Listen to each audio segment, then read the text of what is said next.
Magandang araw mga kaibigan. Good news po ang pag-usapan natin ngayon tungkol sa kaligtasan ng Pangulong Rodrigo Roa Duterte laban sa ICC. Bago lang nagpahayag si Secretary Boyeng Rimulya na posible daw, open daw ang gobyerno sa pakikipag-usap sa ICC sa pag-imbestiga sa war on drugs. May Pangulong Duterte. Ito po, may post si Jay Sonsa, isinare niya ang post ng Reuters tungkol sa ICC, tungkol din sa sanctions na gustong ipatong ng Trump administration laban sa ICC. Babasahin ko muna itong post ni Mr. Jason sa posted 6 hours ago. Sabi niya, "The idols of Trillanes, Matubato, Rimulya, Bersamin, De Lima, and Hontiveros, and others are shaking their knees." Meaning the ICC. Mga idol ito ni, yun, binanggit niya. Photos, meaning President of the United States, Trump's weeping of those concerned about African and Asian lives and governments. Their dollars are frozen delight. Tungkol po ito sa announcement, mayroon ng announcement ng Trump administration na mag-issue ng executive order para sa sanctions against ICC and their employees. So, hinihintay na lang natin ang paglabas ng executive order. Ito, isinare ni Jason sa ang post ng Reuters. Basahin ko Sabi ng Reuters, "The International Criminal Court has taken measures to shield staff from possible U.S. sanctions, paying salaries 3 months in advance as it braces for financial restrictions that could cripple the War Crimes Tribunal," two sources said on Friday. Okay, ito galing pa lang sa sources. Alam mo ang Reuters, international news agency, marami silang mga bubuwit o mga puting ahas. So, nalaman nila kasi bago pa umupo ang Trump administration, yun na yung nagsabi na may balita na mag-issue ng executive order ang Trump administration sanctioning ICC as a whole, as an institution, kasi parang kalaban ng Amerika ang ICC. Plus, ang mga staff nila, mga judges, prosecutors, and everybody connected, magkakaroon ng financial restriction, i-freeze ang assets ng ICC. Ang mga financial institutions worldwide, wawarningan ng US na to cut off their transactions with ICC, otherwise, kasama sila sa bibigyan ng sanction ng USA. Kaya ito, I hope na tama kasi allegation pa lang ito. Sources ng Reuters nalaman nila na ICC are now paying in advance, 3 months in advance ang salaries ng kanilang staff. Kasi once na mayroon ng executive order at nandyan na yung sanctions, hindi na makakasweldo, hindi na makakagalaw ang ICC. So, anong epekto nito kay Pangulong Rodrigo Roa Duterte? Of course, maliligtas siya. Kasi kung pupunta man sila dito na mag-imbestiga, hindi na sila makagalaw. Wala nang sweldo Warrant of arrest, ganon din. By the way, ang main purpose pala, bakit isanksyon ng Trump administration ng ICC is para proteksyonan si Israeli Prime Minister Benjamin Netanyahu at saka yung former defense chief nila na mayroong warrant of arrest galing sa ICC. Ganyan po mag-protect itong Trump administration sa kanilang alyado.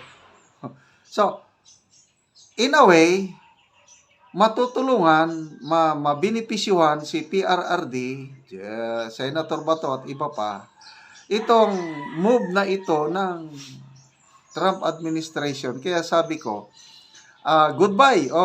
Yan na, tama itong post ni Jason na crying time. It's crying time for yan na, Matubato, yung binanggit niya, Rimulya, Bersamin, Dilima, Hontiveros, sino pa dyan, palagi na, pati yung meron yung abogada, si Attorney Conte, sabi niya kay Attorney Salpanilo, CUNICC. So, tingnan natin kung ito, binabantayan ko, marami ng executive order na pinirmahan ni President Trump. Up to now, wala pa akong na-monitor na executive order na nagpapataw ng sanctions against ICC and its staff. So, magbasa tayo sa mga comments, Comments. Marites Pasilan Kerubin, sabi niya, Trililing left the group, yabang kasi. Wala pa nga napisa na itlog, nagbilang na ayon mukhang napornada na ang kaligayahan nila. Last year pa, sabi ni ex-Senator Trillanes na, June or July, meron ng warrant of arrest from ICC against PRRD. Hanggang ngayon, wala pa.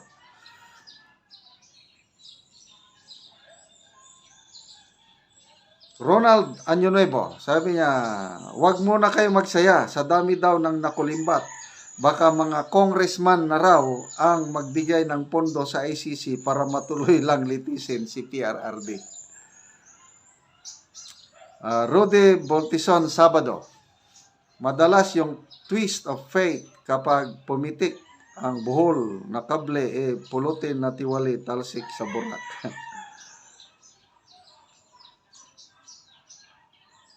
Dalia Monro, isa sa nabanggit ni Trump yung sanction sa ICC kasi puro daw corrupt sila. Galit si Trump sa ICC. Marnie Coronado Pera, sabi niya, Singapore nga, hindi rin member ng ICC since panahon ni Lee Kuan Yew. Iba talaga pag matalino ang leader. Ngayon ko lang nalaman na ang Singapore umalis din, hindi na nagpa-member sa ICC. Very good, Uncle Donald, sabi ni Julian Fay. Jackie Save, sabi niya, as I said, God will find a way kahit gaano pa kayo ka-powerful. So, pasalamat tayo kay President Donald Trump sa kanyang gagawin kasi ilalabas pa yung executive order, but to me, sure na ito kasi gusto niyang proteksyonan si Israeli Prime Minister Benjamin Netanyahu and incidentally, mag-benefit si PRRD at iba pa niyang kasamahan. Okay? So, again mga kasamahan, salamat sa inyong suporta sa channel na ito. Yung ating konting income na itutulong natin sa Talaan Dig Tribe sa Bukidnon, panoorin yung video na ito na kung saan natutulungan natin sila sa pagpatayo ng kanilang bahay, bagong bahay o repair sa kanilang sira-sirang bahay. Salamat sa inyong suporta.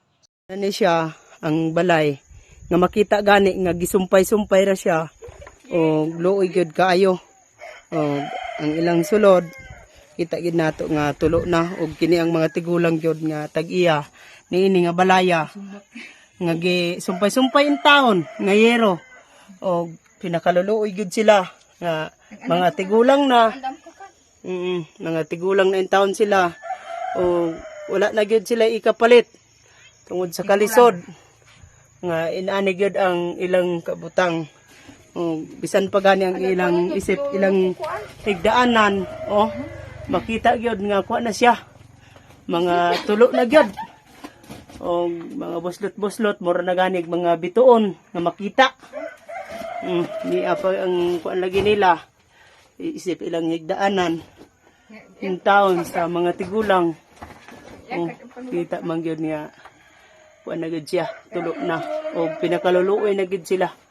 Nga inani ang ilang kabutang nga mga tigulang. Guba na po ang ilang mga dingding.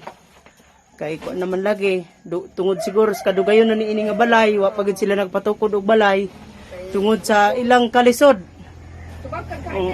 Nga pareha ni ang ilang kahimtang. Amo na ni. Nanay, sulod diri nanay kay para nga mag-abay mo ni tatay. Muna ni ang inyong balay ba? Muna ang balay. Oo, nga tulo na gid kayo, makita man gyud nga kuha na gid siya, mga bulsot na gyud. Naay makakabang sa mua. Oo, maayo nga naay makatanaw sa inyong balay. Baray. Oo. Guba na kaayo. Luoy mi kaming tigulang. Oo, luoy na mga tigulang na. Luoy mi. Oo. Walay among ikapalit. Walay inyong ikapalit. Wala. Oo. Luoy lagi mi. Magdula mo nanay, doon kay tatay. Mga tigulang naman mo. Angay na gyud mo nga tabangan. Angay na mi tabangan kay tigulang naman mi. Oo, mga luoy na gyud mo kayo. Oo, sige nanay kay ngunani man ang inyong kahimtang matagaan gyud mo og gero. Kay nga naay makatabang sa mua. Oo. Kay lisod man gyud mi sa pagpangita sa kwarta, lisod mi. Oo. Mayo nga matabangan mi. Oo, matabangan mo. Oo. Mayo. Oo, sige nanay tungod sa imong mga pagampo. Ana, matagaan gyud mo nanay og gero. Oo, naamang kay. Salamat og matagaan mi. Oo, matagaan ka. Lansang, oo. Og mga plinsen, oo, mahatag kumpleto nanay. Oo. Nakita naman ni mo ang among ka. Pintang. Oo. Lisod kayo. Oo. Sige lang kay uban sa mga pagampo nato sa Ginoo, dunggon gyud na. Oo. Mga tao nga makakita niini, maluoy sa inyo ani mga tigulang naman mo. Wala na mo'y sakto nga pagpaningkamot. Kamot kay tigulang naman. Oo, tigulang na. Sige nanay, salamat. Salamat po.